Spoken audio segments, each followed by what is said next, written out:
Hello, my name is Brian Webb, and in today's session, we are going to learn how to prepare an exam that students can close and then reopen to complete at a later time period.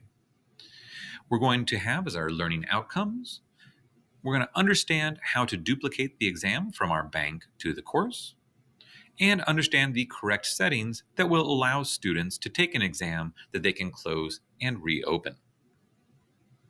As we go to our exam, remember at this point, if you're in your bank, we're going to want to go up to duplicate, and we're going to want to choose an unlinked assessment, and we're going to want to send this to your course. Remember, your course is where your students are. The bank is where you want to build all of your questions for year after year.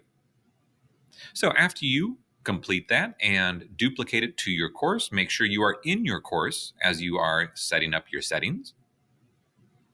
We are going to be using a non-secure exam. You are able to block the internet if you want. Again, this is the point, though, that we really absolutely have to make sure. You're going to want students to be able to suspend the exam so that they can suspend it, exit Examplify, use other applications on their computer, and come back to their test at a later time period. You can have a time limit, or you can turn off the time limit.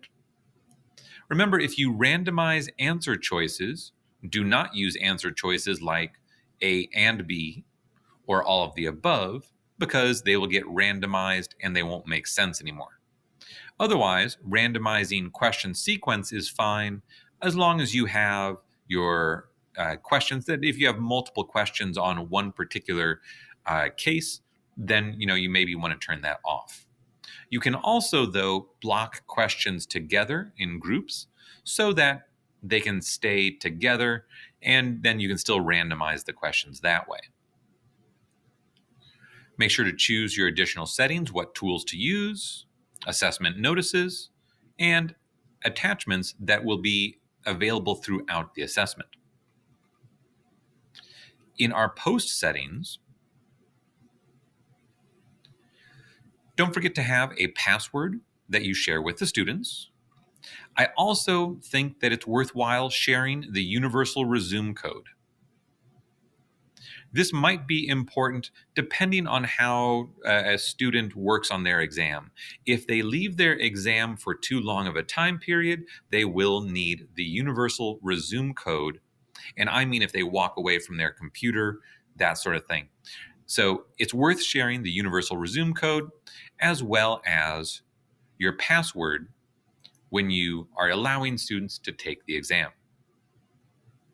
In this case, we might have an exam that is scheduled for next week. On Monday is our class, and I want it to be due by next week, Friday. If I absolutely will not accept a test after a certain time period, you can use upload deadline. But again, that will not allow students to upload anything past that deadline. If you'd like a softer approach where you might allow something for some sort of technical problem or other reasonable excuses, you can just use the download end and then take a look at the times that people submitted their work. If you wanted them to be due by 10 a.m. and they are allowed, say, an hour to complete the exam, you would just move that to 9 a.m., expecting them to still have an hour to complete the download and have it done in class by 10 a.m. If you would like to review the questions, you can have it for a delayed review so that you can address it in class, maybe the next week, again on Monday at 10. You have a delete by date, a review password, and a time limit that they're allowed to review. Incorrect answers and rationale can also be added as incorrect answers only, or showing the rationale for all your questions. If you have any questions on the setting for any assessments, please let me know. Oh, and by the way, you do have to have a password. You do have to have password down here. There we are, time limit. And once you have all of those entered in, now you should be able to save the assessment there.